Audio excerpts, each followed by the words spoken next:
Point Blank is a crime fiction podcast. It may not be suitable for all listeners. We discuss violence in all its forms. The works we reference may include period slang, which some listeners may find offensive. The hosts also have a tendency to swear.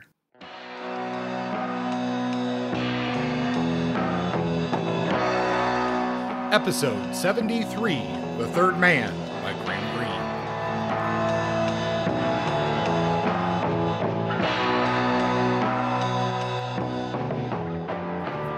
Welcome, Point Blank listeners. Once again, my name is Kurt, and joining me, as always, here's Justin. Hey, Kurt. Hey, listeners. What's shaking?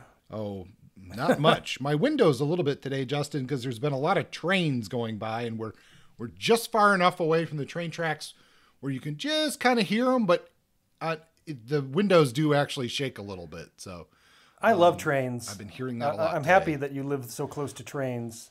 I do too.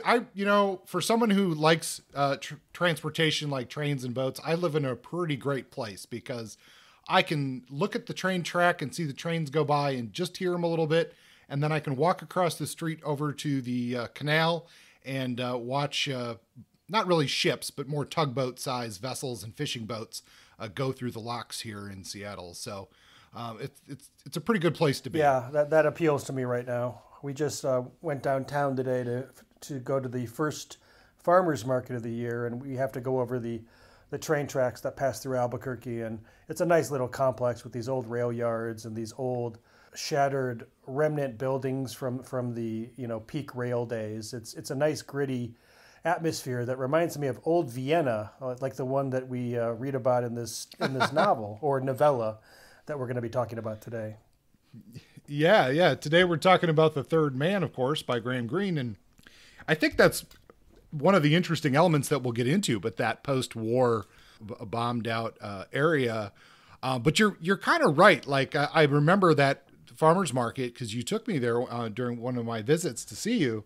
And it's a great space, but in a really good use of industrial lands that aren't being used really for industrial purposes anymore. Yeah. But a great place for a farmer's market. Yeah, it's really cool. And there's the farmer's market in the downtown park with grass and stuff, and then there's the rail yards market, which is the one that you're talking about that has that's sort of right next to and within that old building where I think that's where the locomotives used to go into and get reoriented for different tracks or for repairs or whatever. It's pretty cool, and it's often used by Hollywood now because we're known as Tamalewood. We have this burgeoning film industry in New Mexico, and locating these sort of working class, gritty, old school locations to film a whole variety of films. And it's weird to start seeing my town, which is, in a sense, a kind of backwater relative to the coast towns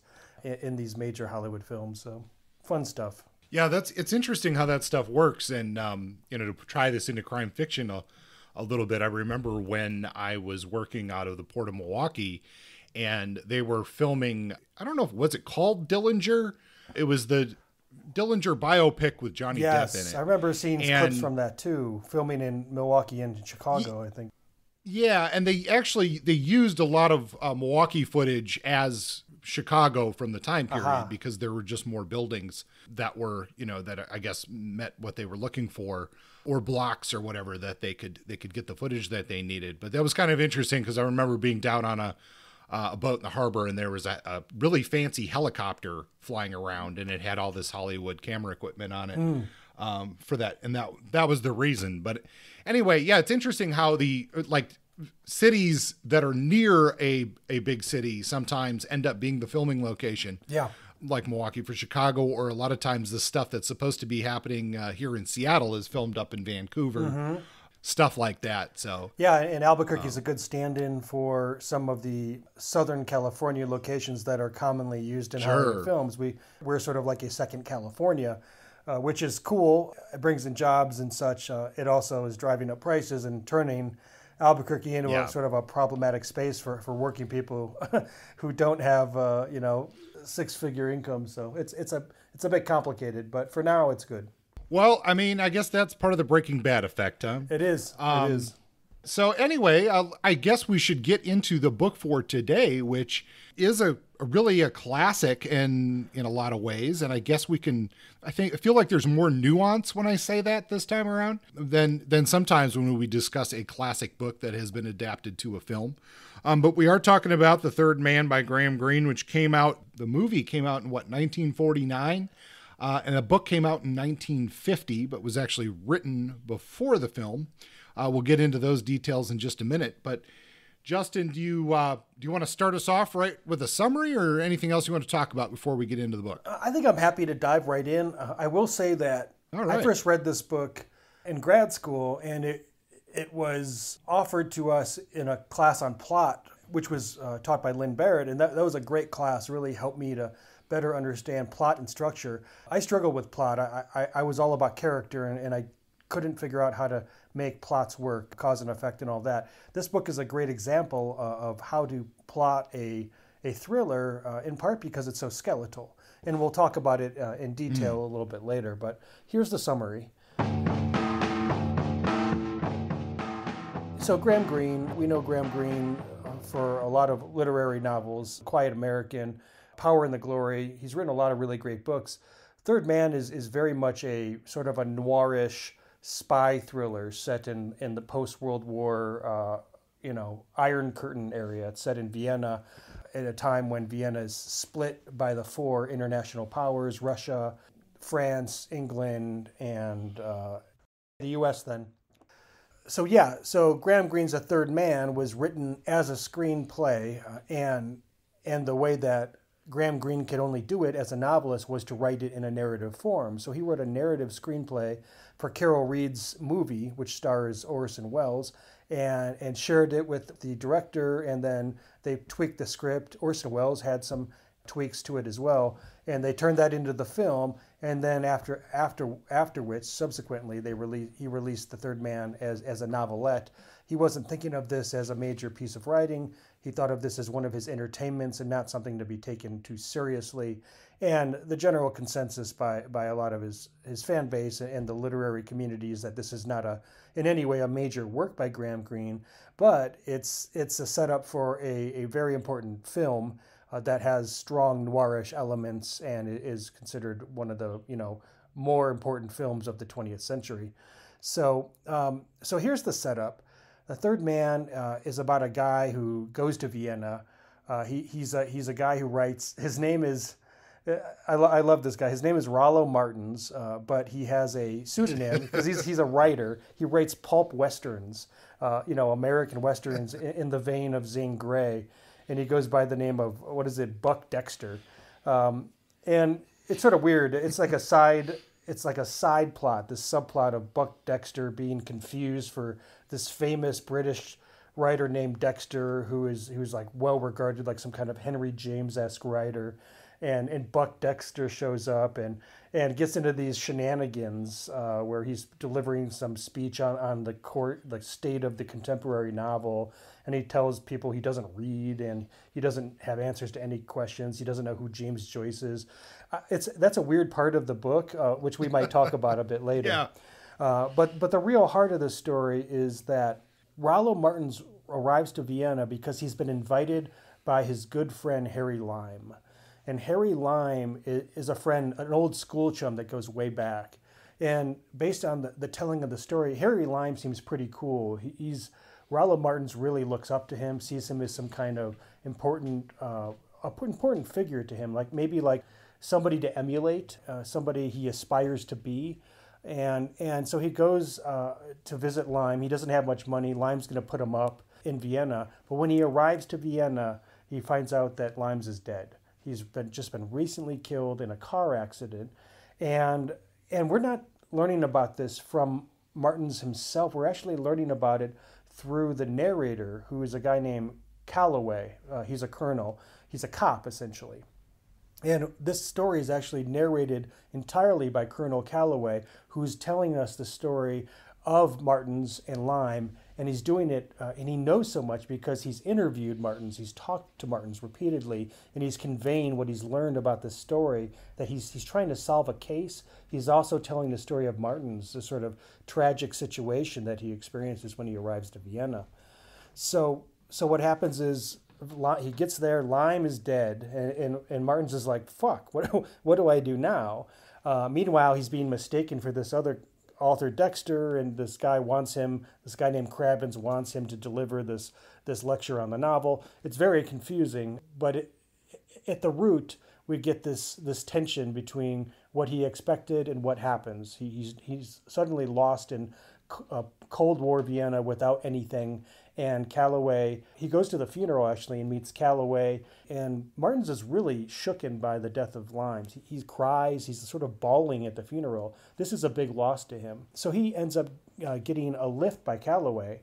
Calloway's clever. Calloway sees this stranger and goes, what's this guy's deal? I'm gonna play dumb and see if I can't get a ride from him and get an interview, interrogate him essentially. Calloway's clever.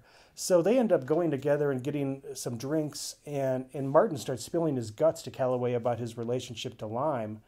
Of course, Calloway knows more about Vienna and knows more about Lime than Martins does. He has a different take. So he's surprised to hear about Martins just blubbering over the loss of this Harry Lime figure, because Lime is not nearly so beloved in Vienna.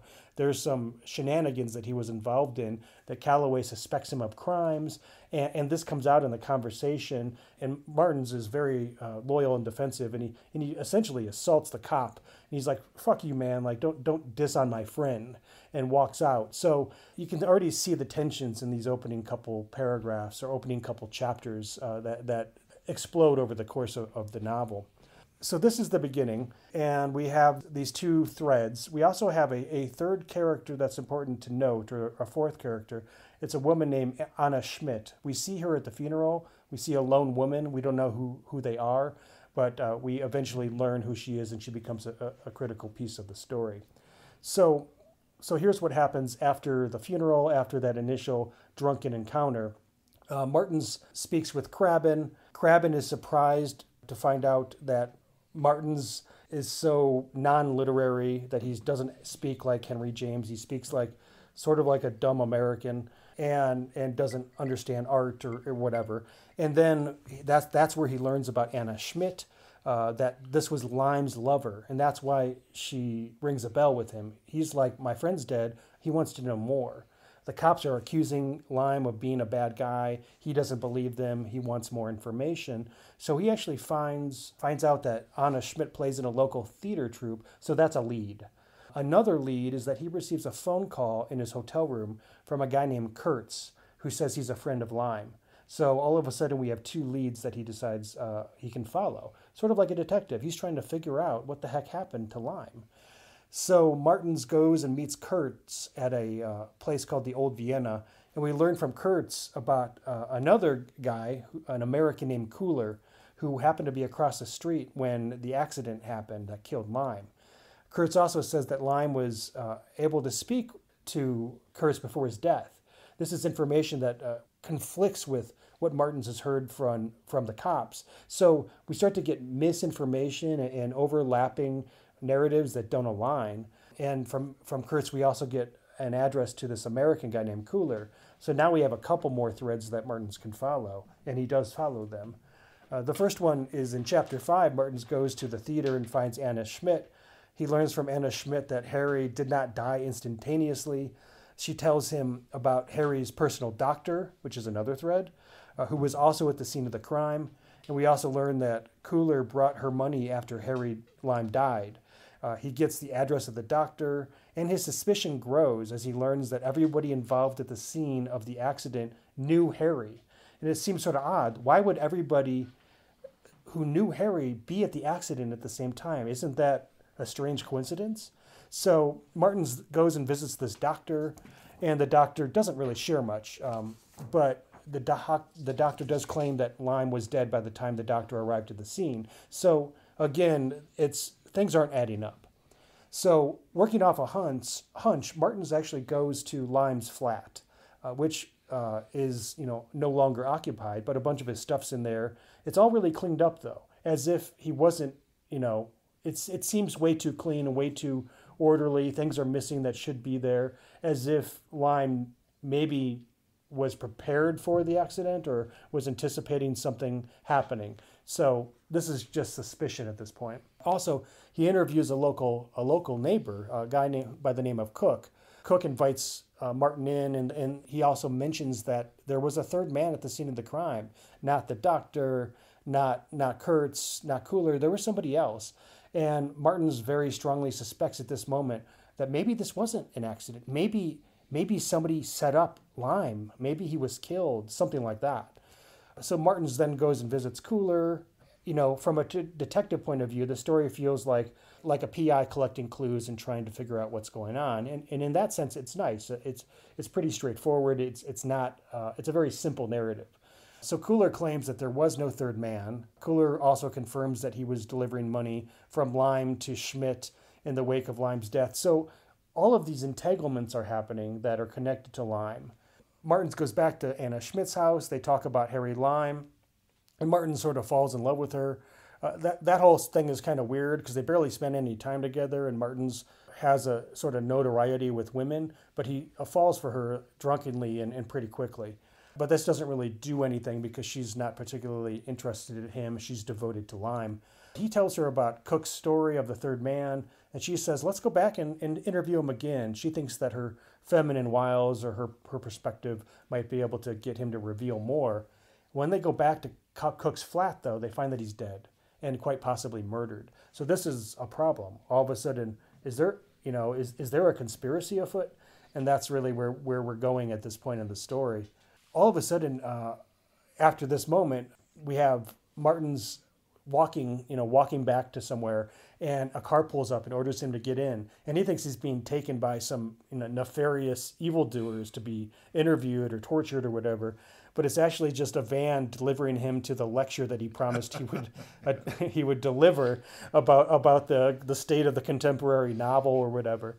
And this is just like, I'm not quite sure why this is in the story, and we'll talk about this next episode when we watch the movie, but this whole thing isn't quite in the movie. So this presentation is pretty funny. He just answers questions, and it looks like a doofus, and we get to laugh at this like faux American cowboy writer who doesn't read.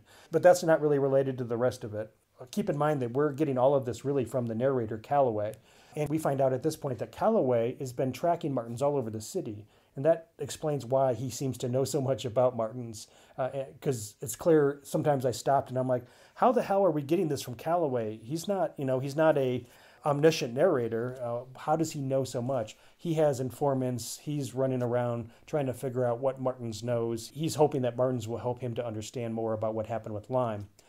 They talk about Cook's murder. Calloway tells Martin the story of Lime's penicillin racket. And this is the critical piece here.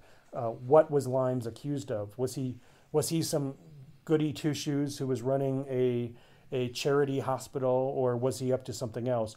He was actually arguably running this penicillin scam, stealing penicillin from like military hospitals, watering it down and selling it on the streets for profit. This led to the death. This is what they suspect, the death of many people who needed penicillin to survive and ended up getting penicillin that wasn't robust enough, killing them, including multiple children. So this was like a reckless pursuit of profit kind of scheme that ended up hurting a lot of people, and Limes was outed for this. At this point, Martins is willing to accept that Limes isn't the man he thought he was. He's willing to accept, with evidence provided by Calloway, that Limes was doing this terrible shit in this town, capitalizing on essentially war profiteering off of tragedy. And we also learn about this guy named Harbin, who's a double agent who was an orderly in the military hospital. At this point, they deduce that Harbin must have been the third man at the scene of the crime, at the scene of the accident that killed Lime. So after learning that about Lime and his nefarious deeds from Calloway, Martins returns to Anna Schmidt, and on his way out, he sees a silhouette in the street. He calls to the man. The man says nothing. Someone opens their window blinds to tell Martin's to shut up. Like, why are you yelling at 4 a.m? And when the blinds are lifted, a light shines down on the street that it illuminates the man briefly, the shadow, the silhouette. And this man is Harry Lime. It's very clear to Martins that it's Harry Lime, and he runs, and he's being pursued by Martins, and he gets to a kiosk and disappears, and Martins is convinced that he just loses him, or maybe it was a ghost, maybe it's just an alcoholic hallucination or something. So this happens, and then Anna gets taken by the Russians, the international Russians, who are picking her up for having bad papers. And then there's a soldier skirmish, and the English soldiers end up retrieving her before she gets taken to the Russian side of the town, at which point we might have lost her as a character, and she might have been in trouble. So that's another sort of subplot that keeps Anna in the story. And then Calloway and Martins talk about Lime, and they come to the conclusion that there was no ghost. Lime is alive. This whole accident was a fraud. And the reason that Calloway becomes so convinced of this is because he researches the tunnel system underneath Vienna and finds out that this active tunnel system was used during the war as escape routes and as a system of movement. And multiple access points to the tunnel system are above ground, including multiple points in kiosks. So they actually drive to the kiosk that Lime seemed to disappear behind, and they find that there was a door on it. So this leads to this epiphanic moment where they're like, Lime is alive. He's using the underground tunnels as sort of a trap door or a way of accessing the above ground world and moving around through the city, through all the different parts of the town. So Martins decides he's going to help Calloway. He's now siding with the cops. He's going to work against his good friend who seems to have deceived him all the way through the story. He goes to the Russian side to visit Kurtz with the intent of exposing his knowledge of Lime. He says, hey, dude, I know you know about Lime. When you talk to him next, tell him to meet me at the big Ferris wheel in the Prater, in sort of the center of town. Then he goes to the Ferris wheel. And if you've seen the movie, then you know what the scene's all about. But he goes to the Ferris wheel, and there it is. He hears the whistle that Lime is known for. He sings this old-timey song that in Martin's head, Lime invented the song. But he really finds out later on that it was just somebody else's song that Lime was copying. Lime is a fraud. And he hears this song and knows that Lime's there, and they sit in the Ferris wheel and they talk. They talk about the past. Lime tries to convince Martins that, how many people are worth killing for you to be financially secure for life? How many people are you willing to off to secure your own livelihood?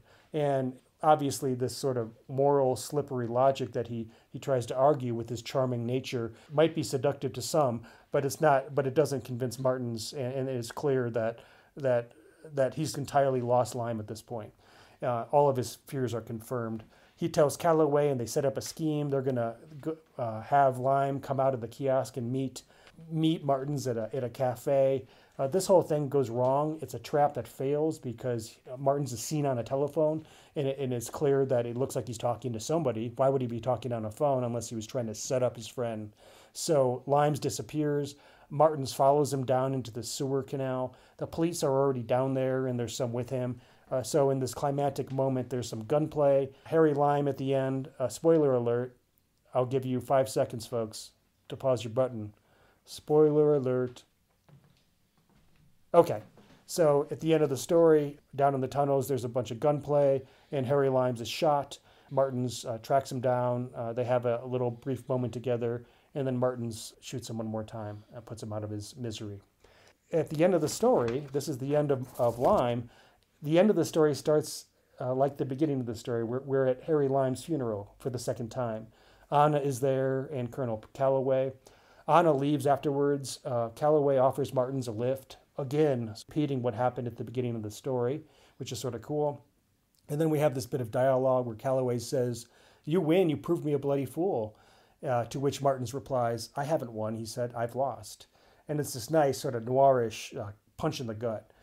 But then at the end of the novella, we have this final moment where Martins essentially runs after Anna, and they end up interlocking their arms. So it's a little bit of a happy ending, which is not noirish at all, and that gets changed in the movie, and we'll talk about that in the next episode. all in all, this is a very long summary for a relatively short book. This is like 117 pages. It's short. I think it packs a punch. It's not hefty. It doesn't have a lot of meat on it. It's pretty skeletal. Definitely more skeletal than most of Graham Greene's works. It reads like a narrative screenplay because it is a narrative screenplay, but I find that the experience satisfies, especially when you couple it with the film.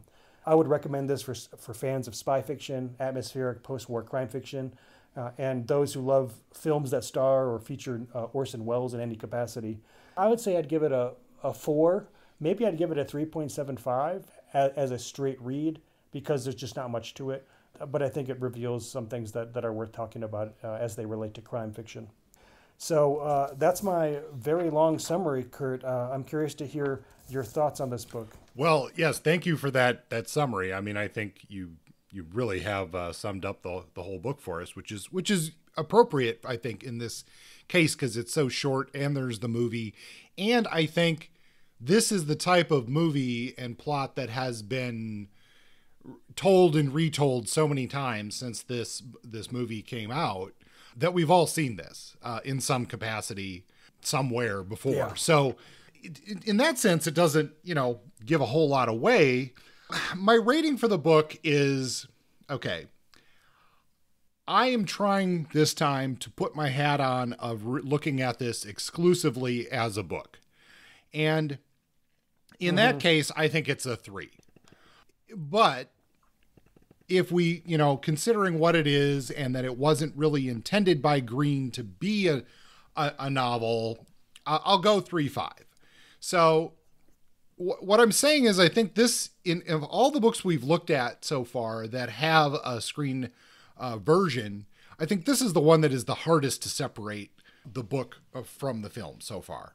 I haven't seen the film anytime recently, but I have seen it in the past. And again, it's one that there's things that have been stolen or reused or reinterpreted since it came out that it feels very familiar. There's some elements of this book that I don't particularly care for. I don't necessarily love the narration style. I don't, as you mentioned, I'm just so over this era's love trope of immediately somebody meeting someone and being like, I'm in love with you. And that, like, I know there's some, time and place context there that makes a difference, but as a modern reader, I'm just sick of that. But I do love Graham Greene. I like Greene's like later work. I think The Quiet American and stuff like that is great. And I think you see a lot of the elements in this. So I think it's really still a very good read. It's just that it doesn't, on its own, doesn't stand all that, doesn't stand up that well for me. So that's why I'm going to go with that rating. But that said, I think, as you said, you were assigned this in a graduate level writing course to read for plot reasons. I still highly recommend it as a fan of the literature and a fan of plotting and stuff like that, because it is worth it for that context. Also rare that we see a treatment for a film written in this way that it kind of goes. I feel like if this were done now and somebody wrote this kind of novelization and then the film came out, there would be a lot of pressure to change the novel to match the film if the book was released after the movie. Does that make sense? Yeah, that is an odd, especially given, and we'll talk more about this again in the next episode, the key changes that were made in the film, which was highly regarded, was nominated for Academy Awards, to then release the book afterwards and have it have a different ending. That's an interesting thing to have happened, and you're right. I don't think that would happen now. That pressure would be there. There'd be several internet campaigns, and people would be signing things and petitioning. There might be riots because of how impassioned and accessible these fan bases can be to sort of articulating their points and petitioning. Well, and on top of that, let me just find the quote here. It's especially interesting considering that Greene effectively agreed with the changes that were made in the film, and is quoted. This is from a piece called "The Ways of Escape."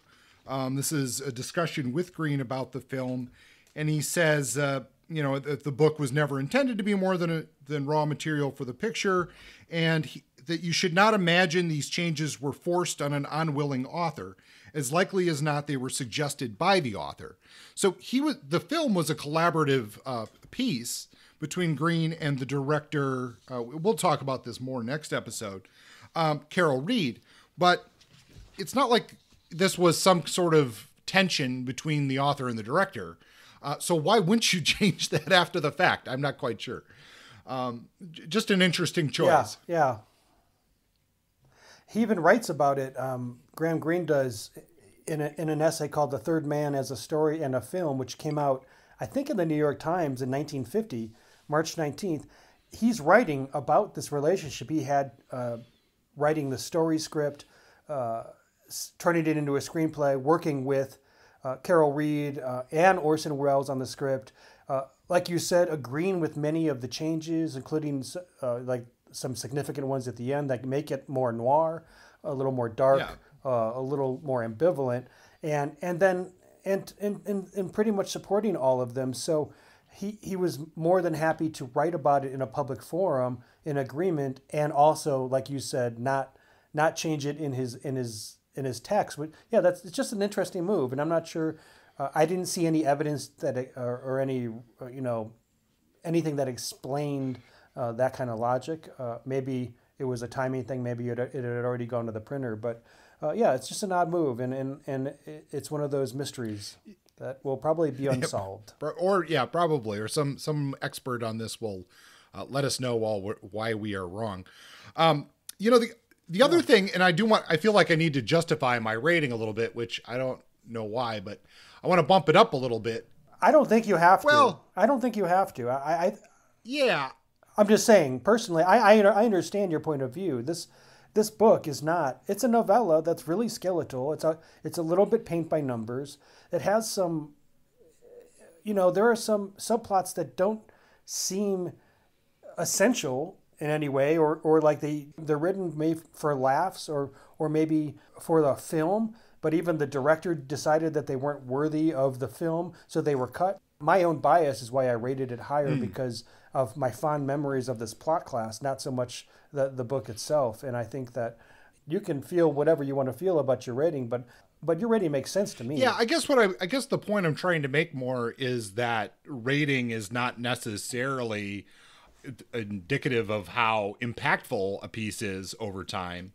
There's in the whole course of things, there's a lot of probably books that we might rate a 3.5, or, in that general, like, good enough to read, but we have some problems with it, that are pretty impactful in the whole world of literature, where there's also books that, a person would feel very strongly it's a 5-star book that have really ultimately very little impact on the course of literature and storytelling. Where I think, as I was trying to think of this book in context, in time and place, and I want to bring this up early before we get into characters, because I think it's important, is that this is a Cold War transition novel being written in effectively, the movie came out in 49, right? So it's written in 48-ish and comes out in 1950. The Cold War is not really up and kicking yet. This is still very close and very, very close to the end of World War II. Europe is in ruins. People are dealing with collapsed economies, as we see in this book, black markets, lack of resources. How is this mess, which was World War II, going to be resolved? And how are we going to rebuild these economies was a huge question.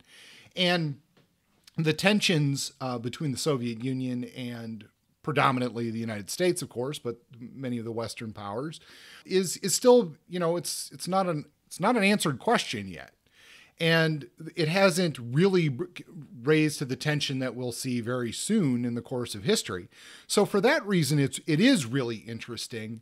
And it's a really evocative place to be, where, how is this power structure going to emerge? One of the things that it really struck me was the image of when they're going around to one of the bars, and it's, supposed to be a fairly high-end establishment, and people are huddling in there in their winter coats because it's cold and sipping cocktails.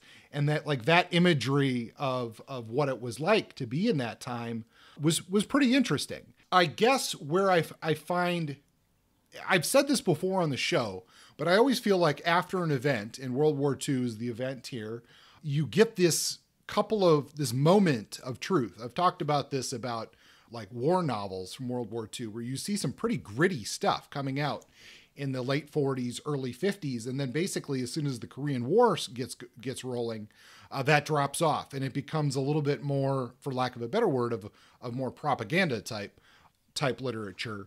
That's really interesting. And then I think in the realm of Cold War spy novels, it's also very interesting when we get into the 80s and we almost see the tail end of all of this happening. This is the buildup of the Cold War and then the fallout from the Cold War. Also a very interesting time. And I'm thinking a lot about some of the movies, films, and books that take place in, say, Berlin during the 80s. And, that's to me a very fascinating time frame. So as a representative of a time and place which Greene did actually go and visit and interact with people, it's a very good capture of at least some version of that experience. That's a good point. In a certain way, it is a historical document. There were real eyes on the scene trying to experience the tensions. This was rooted in things that were really happening in Vienna. These type of things, there was actually genuine reports of penicillin being stolen from hospitals. Like this stuff is going on. The aftermath, the black market, the huddling, the scarcity. And Graham Greene did say that when he was working on this screenplay, when he was writing the story for Carol Reed, he wrote it in many places, including Vienna.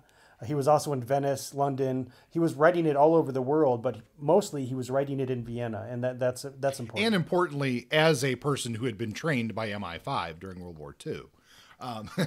Let's not forget that important. This guy is in. Yeah. He's an insider. He's not just a writer sitting around imagining this shit. He knows intimately what was going on during the war. So anyway, with that context, do you want to dip into the characters a little bit? I mean, we have we have a robust cast for the scale of the book, but we spend so little time with so many of the characters. We really only have a main cast of 3 or 4. Yeah, a lot of these characters are plot devices. I don't want to spend a lot of time on characters, but let's do a run through of some of the most important ones and maybe some that spoke to us more. We have Rollo Martins, we have Harry Lime, we have Colonel Calloway, we have Anna Schmidt, we have the Third Man, and we have the City of Vienna. Rollo Martins, aka Buck Dexter Buck Dexter. What do you like about this guy? Do you like him the way that he's written? What do you like? What don't you like? Well, I do like the character, but I think, especially as I read this book and I listened to it twice on audiobook, so I got 3 times of exposure to it. And when you were explaining it, I guess I really thought of him as a much more comedic character than I did when I was reading the book.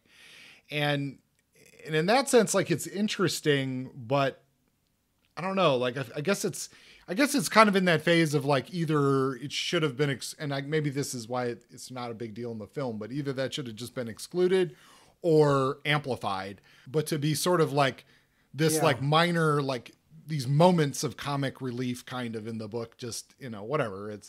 It made me grin a little bit, but I didn't really feel like it was necessary. I do like the character though. Well, that's how I felt. Yeah. Yeah. I mixed on Rollo Martins. I think he's an interesting character. He's a bit of a doofus. He's a bit of a, I don't know, like, he's a ladies' man who seems kind of pathetic. He's an author who feels like a fraud. He even feels to himself like he's fraudulent, like he doesn't think too highly of his own work. Like, he's no hero. He's not arrogant, but he's a bit clumsy. And he's an interesting protagonist for the story. I'm not sure what Graham Greene was thinking about when he decided, I'm going to make a guy who's a womanizer and a lover of Americana, sort of ignorant and anti-intellectual, and also a detective who has a deep, almost obsessive love for an old high school chum. And it was never like a gay romance. No. But the kind of enthusiasm he had for Lime, it was, why do you love this guy so much? Let me ask you a question and see what you think. Like, given the time and place conversation that we're talking about, and Greene's general age here, Do you think there's something going on where you have an entire generation of people, or especially young men, who exited school and then got dispersed across the world due to the war, and really not only did they go to the transition of becoming adults, but they also had these very intense experiences, and then people meeting each other again after these 4 or 5, 6 years of war, discovering that these people that were part of their life are not the people who they thought they were.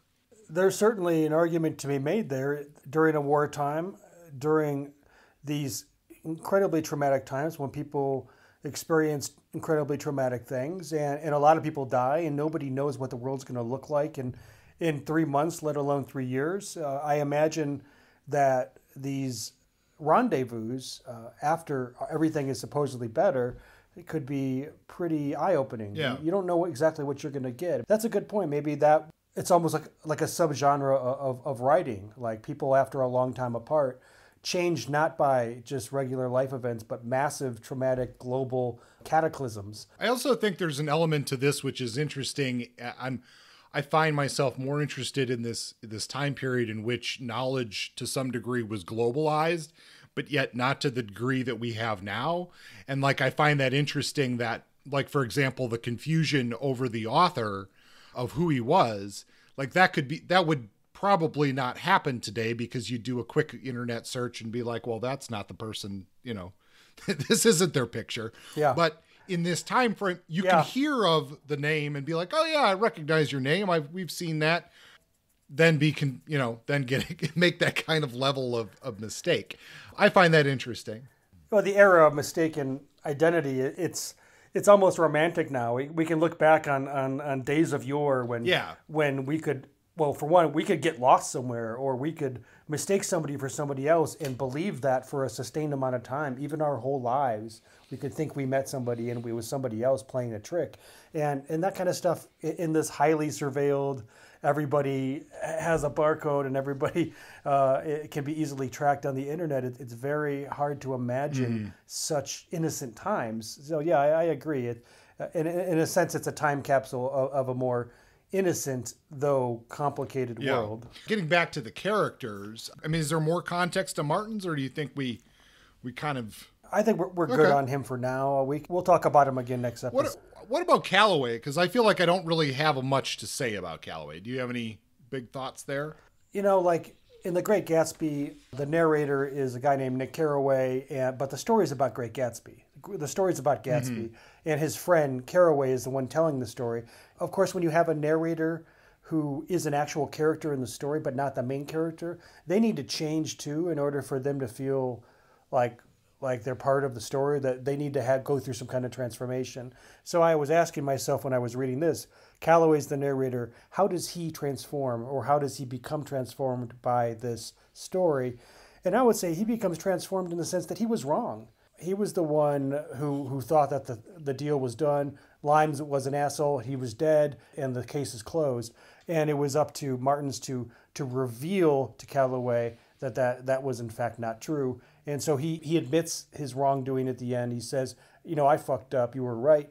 And so in a sense, while Calloway isn't some kind of deep or complex character, he does undergo enough of a transformation or reversal that I felt satisfied with him. Sure. But he's not. He's pretty cardboard other than his role in the story. We don't know anything. We don't know if he's married. We don't know what he likes to eat. We know nothing about this dude, really.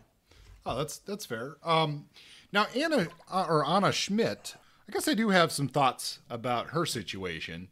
I mean, I think she's the character I feel, I don't want to say sorry for, but I don't really have a better way to put that. I feel like she's more kind of stuck in her circumstance.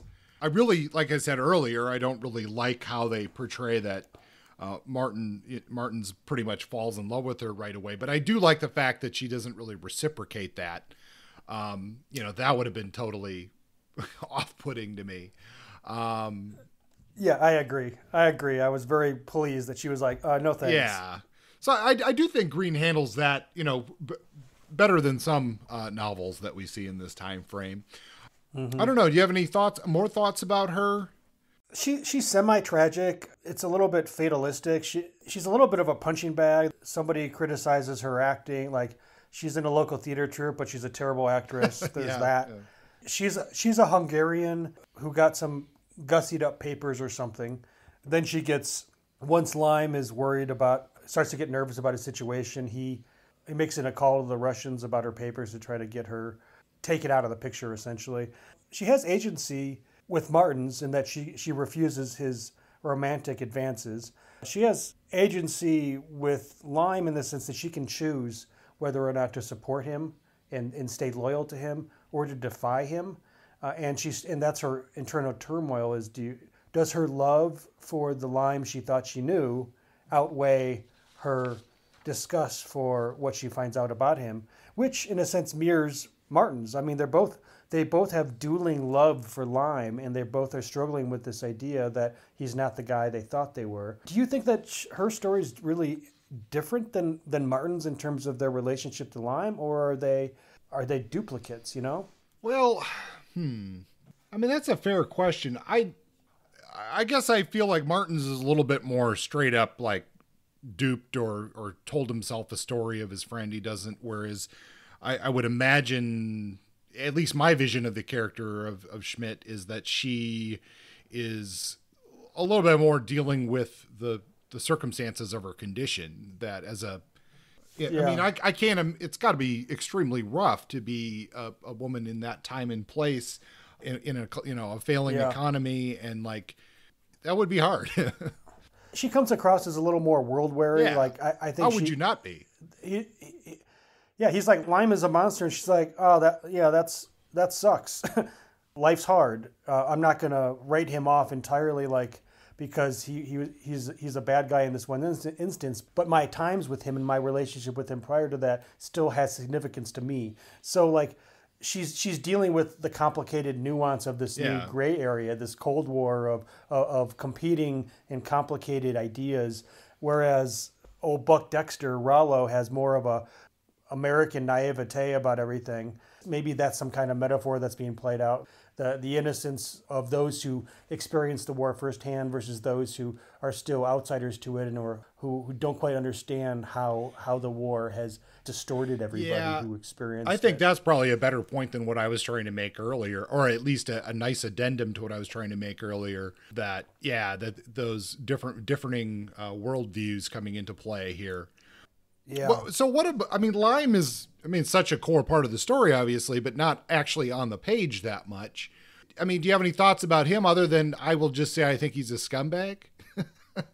Yeah, I mean, I think we'll have more to say about Lime next week, because we get to see him as performed by Orson Welles, who elevates him, as I remember, in ways which is incredibly iconic.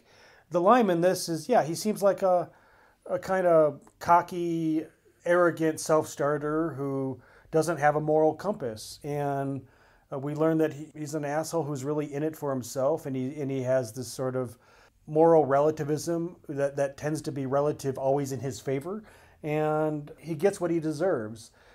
He's not very complicated. The only complication is we don't know who he is, because we're only seeing him through Calloway showing us what Martins thinks of him for so long, so much of the book, and then when we finally learn who he really is, we're like, oh yeah, he's a douchebag.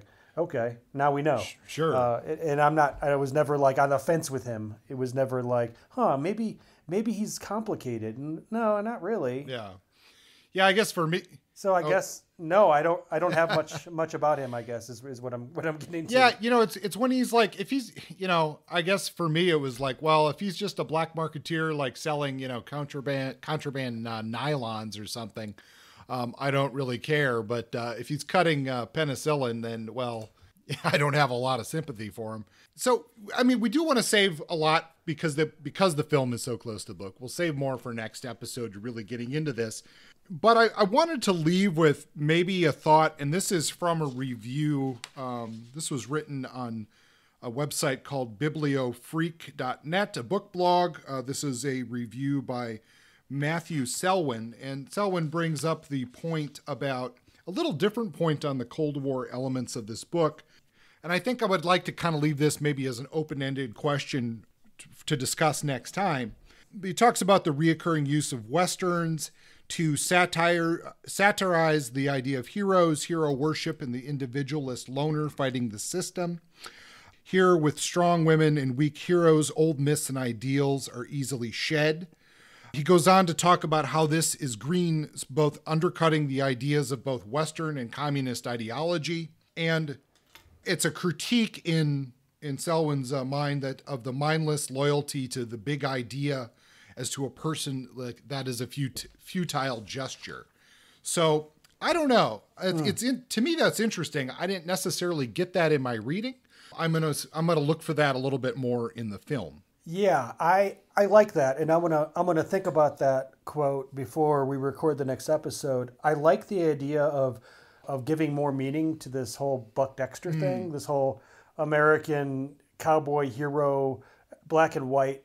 Well, I mean, essentially the black and white narrative of the settler colonial frontier and who the good guys were and the bad guys were unambiguous in a lot of those pulp westerns. Yeah. Whereas here we have, although Lime turns out to be pretty clearly a villain, it's ambiguous at first, and he really presents himself as a good person. And the Cold War muddies those waters and turns gray things that were once black and white. And that's a nice prelude to this idea that the Cold War and spy fiction for the next 40 years are going to be colored by these complications, except in the most nationalistic and patriotic interpretations. That's a cool thing to think about going forward as we watch the film and return next time.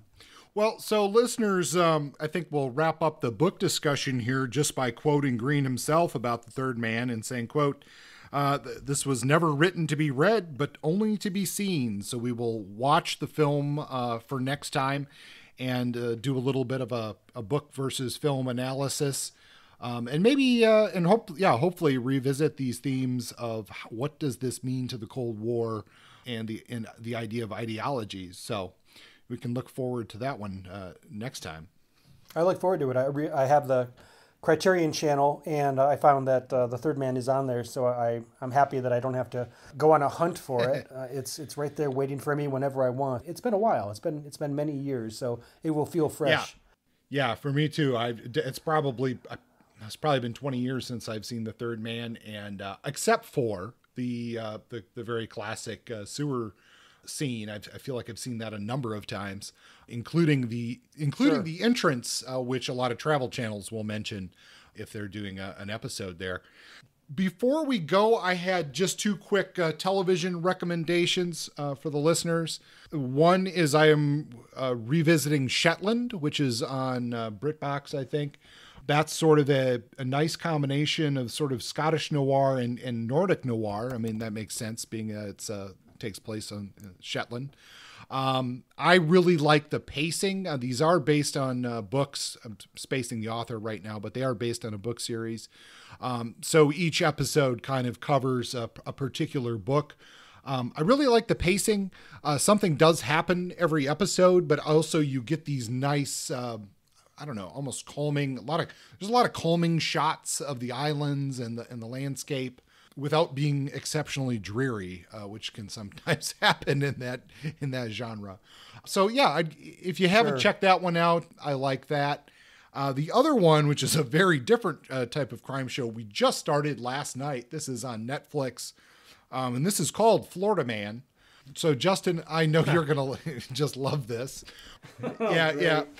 If you're a fan of the Florida noir genre, I think you might enjoy this series. It is an over-the-top crime story of it starts out with the mobster's girlfriend escapes from Jersey, and of course the mobster's bodyguard has a relationship with the woman, and he has to run down to Florida to find her. It turns out, and this is all find out in the first episode, but you find out that he's from Florida. He has his own history there, and it very much embraces the Florida Man aesthetic and meme, especially in some of the background things that are happening in the series. If you like that kind of thing, if that kind of thing brings a chuckle to you when you read it, then I think you'll like this show. If you groan like Justin usually does in this genre, then avoid it like the plague. Sounds good. Thanks, Kurt. I wanted to end here with a shout out to our Patreon subscribers. There's a handful of you. You know who you are. I just wanted to appreciate you for the buck or two or three that you offer us every month. It doesn't pay for our bills, but it does help us offset some of the costs of running this podcast, which is volunteer. So shout out to you all. Thank you for your support. Yeah. One more thing I wanted to say, I forgot to mention this. I listened to a audio drama of The Third Man. It's abridged, so I had to listen to the book as well. But it's an audio drama starring Kelsey Grammer and John Mahoney. Kelsey Grammer is the titular protagonist in the show Frasier, and John Mahoney plays his dad Martin in Frasier. So the whole time I was listening to The Third Man, it just felt like an argument between Frasier and his dad. Yeah. And it was really hard to, I still feel in my head, I think of it as like this really convoluted crime fiction episode of Frasier. So if you ever see that out there, I recommend it if you're a Frasier fan and you want to send Frasier to Vienna on a crime story quest. Interesting. Yeah. Yeah, it was weird. Yes, thank you very much to our Patreon backers. We do not pitch that enough, nor thank you enough for that support. The other shout out I would love to give to is really our YouTube listeners. We really think of this a lot as just a podcast that goes out in the normal podcast channels, and we just have it auto loads up on YouTube, and there's a lot of you listening to the show on YouTube. So we should maybe think a little bit about that, and thank you for utilizing that medium, because I was quite shocked last time when I looked at the number of listeners from that channel. So shout out to all of you on YouTube. Next time we'll be talking about the movie, the Third Man, and I think we're still up in the air as to what's going to come up after that. So look for updates on upcoming episodes next time. If you have a book that you think that, we're talking a classic noir or crime fiction novel or author that you think that you would like us to spend some time with, maybe somebody we haven't reviewed, or maybe somebody we have, but we're due for another, revisit. I've been thinking lately about Ross MacDonald and maybe going back to him. But if you have anything, listeners, give us a note, send us an email or reach out to us via one of the many places we spend our time, Facebook, Twitter, wherever. Yeah, and just the only thing I'll say to that is just be aware there's probably a couple authors that Justin and I will never cover on this show. But we look forward to your suggestions. How do they reach us, Kurt? Yes, Justin, they can reach us at pointblanknoir@gmail.com. You can find us on Facebook. We have 2 Facebook pages. One is, they're both Point Blank Noir, Hardboiled, and Detective Fiction. One is a straight up page. The other is a group. The group has actually quite a bit of people on it. It's growing all the time, and it is both a platform for the show, but also a real catch-all of noir fiction, both books and film recommendations on there. So feel free to come to those spaces to interact with us or other Point Blank listeners. And until that, if we don't see you there, until next time, take care and thanks for listening. See you later, everybody. Bye-bye. Bow, bow, bow, bow, bow, bow, bow, bow. Point Blank is under a Creative Commons license. Music is by Justin. Copywritten works are property of their respective holders.